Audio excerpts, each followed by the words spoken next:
미얀마 유혈 사태를 풀기 위한 아세안 정상회의의 즉각적 폭력 중단 합의가 사흘 만에 백지화 위기에 처하고 있습니다. 미얀마 군부가 사태가 안정된 후에 합의 사항을 긍정 고려하겠다며 대폭 후퇴한 입장을 밝힌 가운데 군경의 총격이 멈추지 않자 반군도 미얀마군 기지를 급습해 점령하는 등 위기가 다시 고조되고 있는 것입니다. 군사정권은 27일 관영 매체를 통해 발표한 성명에서 상황이 안정된 뒤 아세안의 건설적 제안을 주의 깊게 고려할 것이라고 말했습니다.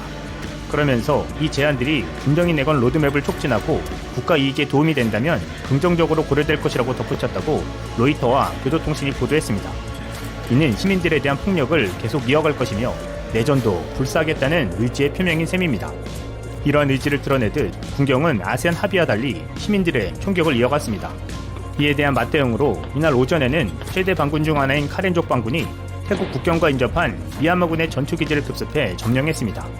이와라디 및 외신은 카레 민족연합 군사조직인 카레 민족 해방군 5여단이 이날 오전 5시께 태국 매용손주 인근 미얀마군 전투기지를 공격했다고 보도했습니다. 파도 소토니 KNU 대변인은 외신과의 통화에서 이 전투기지가 점령돼 불에 탔으며 현재 희생자 등 상황을 파악 중이라고 밝혔습니다. 이 대변인은 다른 지역에서도 미얀마군과 전투가 있었다면서도 구체적 사항은 언급하지 않았습니다. 태국 매용손주의 한 관리도 레삼렙 지역 건너편 미얀마군 전투기지에서 격렬한 교전이 있었다면서 지금까지는 태국 쪽으로 영향이 미치지는 않았다고 로이터 통신에 전했습니다.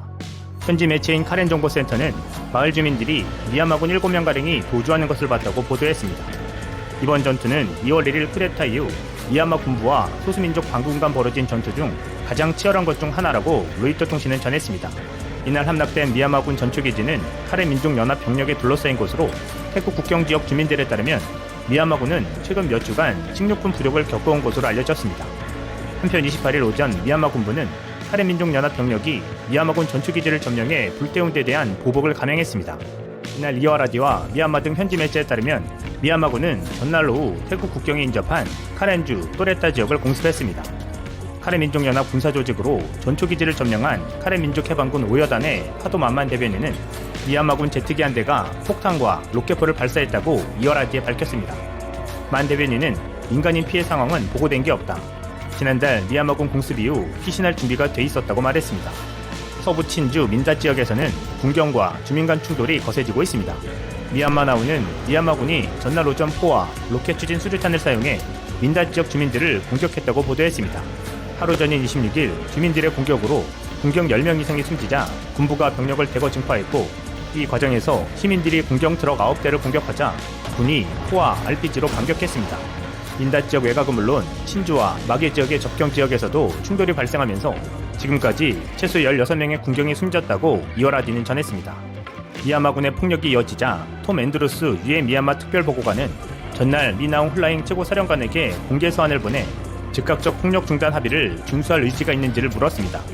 앤드루스 보고관은 미얀마 국민은 당신이 약속을 존중할 의지가 있는지를 알 필요가 있다며 미얀마 국민이 다치거나 죽거나 체포의 두려움 없이 자신들의 생각을 자유롭게 표현할 수 있는 기본권을 당신이 존중할 거라는 걸 공개적으로 약속하도록 편지를 쓴다고 적었습니다. 그는 또 일부 아세안 정상들이 촉구한 정치범 즉각 석방 요구를 받아들일 것과 아세안 특사의 미얀마 방문을 즉각 허용해 아웅산 수치 국가고문을 비롯한 모든 관련 당사자들을 접촉할 수 있도록 하라고 훌라잉 사령관에게 촉구했습니다. 이런 가운데 뒷배를 자처한 중국은 미얀마의 폭력을 방관하며 자기 이익 챙기기에 급급한 모양새입니다.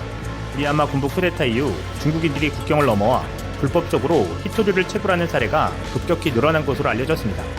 현지 매체 이와라디는 26일 중국과 접경 지역인 북부 카친주의 팡화 및 찌푸이 마을에 중국인들이 몰려오면서 히토류 채굴이 5배가량 늘었다고 환경단체들을 인용해 보도했습니다. 한 환경운동가는 쿠데타 전에는 하루에 트럭 한두 대가 지나다녔는데 지금은 10대에서 15대로 늘었다고 전했습니다. 그는 또 중국 정부가 팬데믹 때문에 접경 지역 단속을 강화했다고 밝혔지만 채굴 장비는 국경 지역을 쉽게 오가는 상황이라고 덧붙였습니다. 미얀마 환경단체인 투명성 책임연대의 자크루는 군사정부가 출범한 후 불법 채굴에 대한 통제가 사라졌다면서 밤낮으로 트럭들이 오가고 중국인 광부 유입이 급격히 늘어났다고 말했습니다. 이 단체에 따르면 군부와 연계된 무장단체가 점령한 접경 지역인 잠나우에서는 10곳에서 새로 채굴 작업이 시작됐습니다. 또 무장단체와 중국 투자가들의 영향력이 미치는 팡화 및 찌푸이 지역에서는 대략 100곳에서 채굴이 진행 중입니다. 히토류 채굴은 농업수로와 지하수를 오염시키는 등 환경 파괴의 주 요인으로 꼽힙니다. 카친주 환경단체 관계자는 20여 개 마을이 토양과 수질 오염으로 인해 피해를 입었고 2019년과 2020년에 채굴 폐기물 때문에 강물이 붉게 변한 적도 있다고 말했습니다. 미얀마는 중국 입장에서는 가장 큰 히토류 공급원입니다.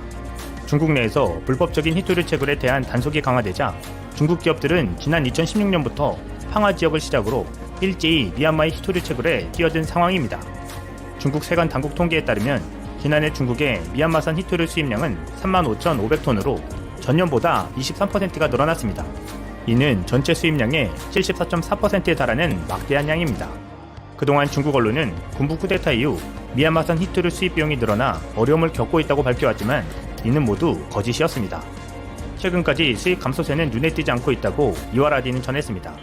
중국의 이러한 행태와는 다르게 한국은 미얀마의 진정한 민주화를 바라며 성금을 모으고 있습니다. 한 한국 언론과의 인터뷰에 응한 한국 유학생 웨 노예 씨에 따르면 한국 전역에서 한국 시민단체인 해외주민운동연대를 통해 4차까지 모금을 진행했습니다. 그는 현재까지 무려 2,400여 명이 참여해 총 2억 원에 가까운 성금이 모였다고 설명했습니다. 이렇게 모인 기금은 미얀마의 시민사회단체로 전달되고 시민들의 안전모와 같은 보호장치를 구입하는 데 지원된다고 합니다. 최근에는 화재 피해가 많았던 까친주와 까렌주 이재민들에게도 성금이 보내지고 있다고 합니다. 웬 노예 씨는 성금뿐만 아니라 온라인상으로 많은 한국인들의 응원 메시지에 미얀마인들도 인지하고 있으며 큰 힘을 얻고 있다고 전했습니다. 그는 한국의 40년 전 광주 민주화 항쟁과 2021년 미얀마 항쟁이 너무나도 똑같다며 군부 독재 쿠데타는 시대와 장소를 뛰어넘어 절망스러운 현실이라고 개탄했습니다. 하지만 한국이 수많은 희생을 견뎌내고 포기하지 않아 결국 민주화를 이뤄냈다는 점은 미얀마의 큰 희망이라고 말했습니다. 그럼에도 한국의 쿠데타 주동자와 그 세력들이 여전히 잘 살고 있다는 점은 또 다른 과제를 안겨준다고 말했습니다. 미얀마의 흘라잉 사령관이 한국의 쿠데타 주동자처럼 잘 살 수 있다고 오판하고 있는지도 모르겠습니다. 그녀의 또 다른 과제라는 말에 마음이 먹먹해집니다. 한 사람이 죽으면 감옥에 가고 10사람을 죽이면 정신병원에 가는데 수많은 사람들을 죽이면 아세안 정상회의에 초청받는